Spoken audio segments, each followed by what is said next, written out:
Well, there was big gains in the stock market on Friday. Does that mean that the market has made a bottom? Well, I'll show you how to answer that question and provide you my thoughts in this week's Market Minutes video.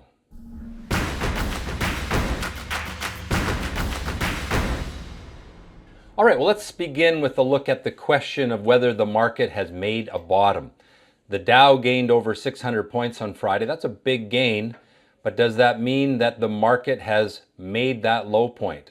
To answer that question, we go to the charts as we always do because it shows us what people are doing with their money. Now, I have heard or read an overwhelming amount of pessimism in recent weeks, and that's often a good sign for the market to turn. Because if everyone's pessimistic, that means a lot of people have already sold. And if there's no more supply of stock from the sellers, then the market can make a bottom.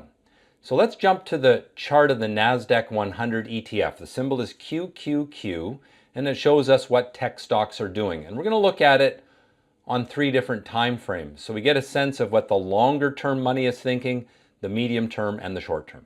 All right, so here is the weekly chart of the NASDAQ 100. And you can see that the downward trend line is still in place. We haven't managed to break that downward trend line.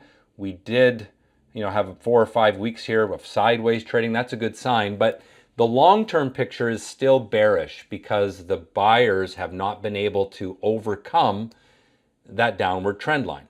Now we can jump to the daily chart. So I'm just going to click on the 1Y here and make it a daily chart. And there again, you can see that we had good gains on Friday, but we have not really broken any of these downward trend lines yet. There's that one, and then there's this one right here. And until we start to break that, we shouldn't get too optimistic. Now, what is encouraging is that we've got some rising bottoms building, and that's a sign that the buyers are starting to take back control, because every time the sellers push the market lower, they can't push it as low as they had the previous time, and that's an indication that the buyers are starting to win in the battle that goes on every day in the stock market. Now, the final chart we're going to look at is the 13-minute chart. So I'll go to a 15-day and then click on 13M for the 13-minute.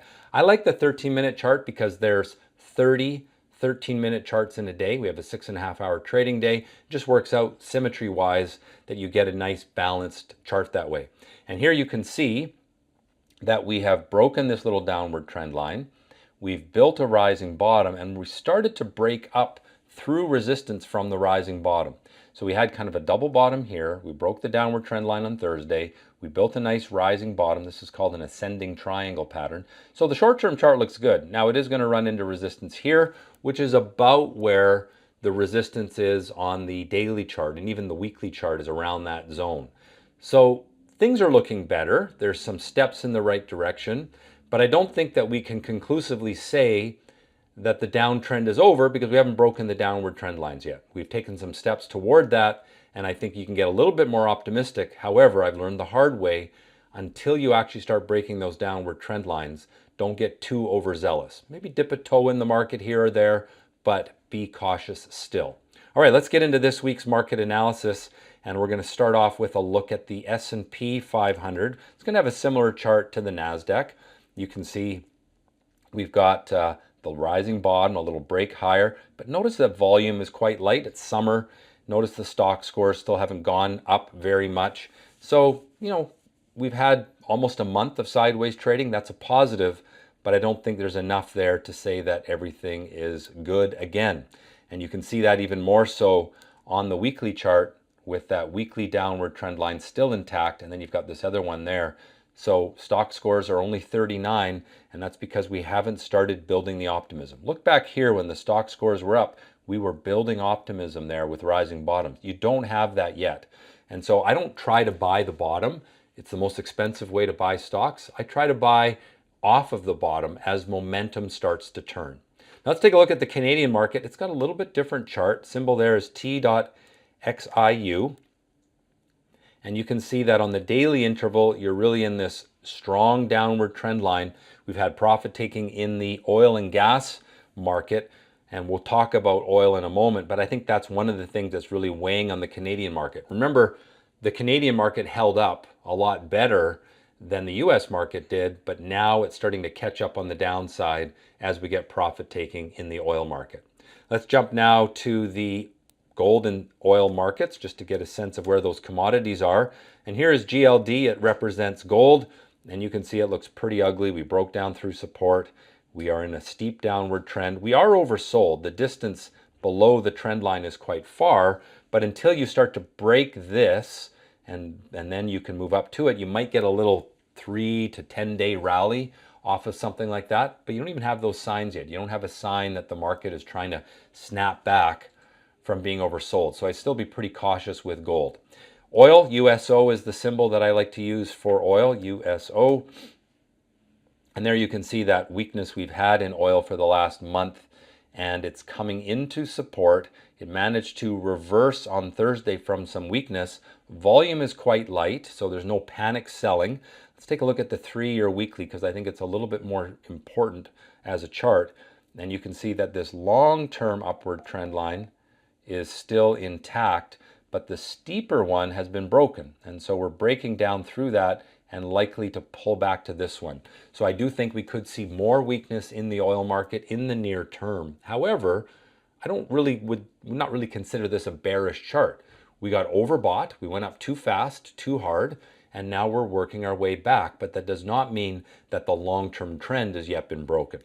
All right, let's take a look at the US dollar. So critical for commodities because of course it makes commodities more expensive the higher the US dollar goes. Here is your upward trend line. We're quite far above it. We are starting to show some signs that we want to pull back in the US dollar, and I think that's a very real possibility in the near term. Now, to help me answer that question, I go to a 1-month chart, make this a 60-minute, and now you can see that on this interval, you haven't quite broken that upward trend line yet.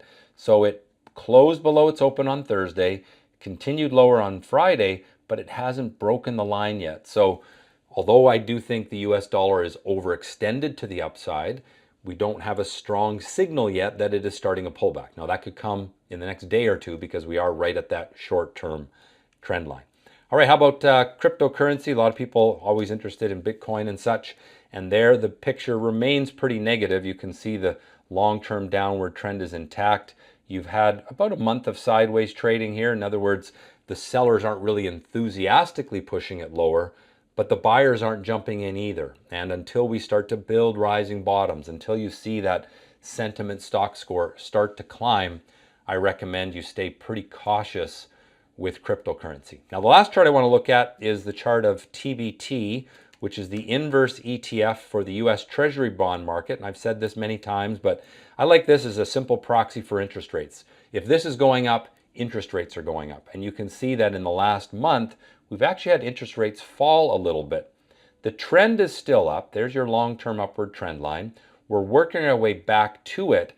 And so I think it's still a bull market for interest rates. In other words, I think interest rates are still in an upward trend. However, we got a little extended. We were far above the trend line. We're working our way back, taking the emotion out. And the question will be, do we bounce off of the trend line or do we break down through it? If we break down through it, then perhaps that cycle of rising interest rates will be done. We've seen US and Canadian and many central banks raise interest rates. And that, of course, makes it more expensive to borrow on a home, on a car, and that sort of thing, slows the economy. And that is really what these central banks are trying to do, is lower inflation, because of course it's been pretty rampant of late. And they seem to be succeeding so far, but it is still early in the game on that measure. So let's take a look at my ratings then. US stocks remain bearish long-term, neutral short-term. Canadian, a little lower rating. I'm bearish on both time frames. Gold, bearish on both time frames. Oil, long-term neutral. It has broken the steepest of upward trend lines and now pulling back to the more shallow one. And in the short term, I'm bearish on oil. US dollar, neutral long-term, bullish short-term. Bitcoin, bearish long-term, but neutral short-term. It is going sideways in the last few weeks. And interest rates, long-term neutral, bearish short-term. All right, well, now I want to take a look at the day trade of the week, and this is an example of a stock that's triggered by the algorithms that we run in Active Live. So I've got computers that are analyzing the market in real time, looking at every US listed stock, looking for abnormal behavior. The idea here is I want an edge, and my subscribers want an edge in catching on to the hot stocks before most people do. So we're always sort of the first people in the crowd to grab these things before they start to really go upward parabolically. And this week we had a interesting setup on EVTL, which was a stock trading very abnormally. And I've included this week just an excerpt of what people see in active live. This is what we call the IPB Finder. IPB stands for intraday pullback. And you can see here the time is 11:12. So I'll just circle that in 11:12. Whoops, try that again. So at 11:12, we had a signal right there. It's breaking this pullback. That's the 11:12 signal. And at that point, the algorithm says for every $100 of risk, buy 580 shares. That's capital required of $2,076. You can margin this 3-to-1. So our margin capital is $692.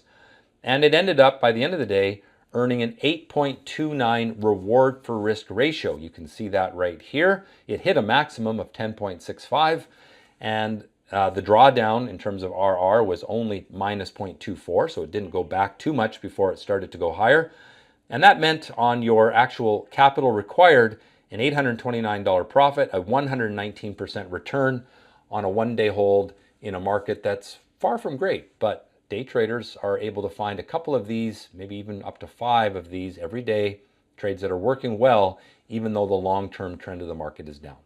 Well, I hope that you've enjoyed it. If so, please click on the like button, subscribe to the channel, and most importantly, trade well.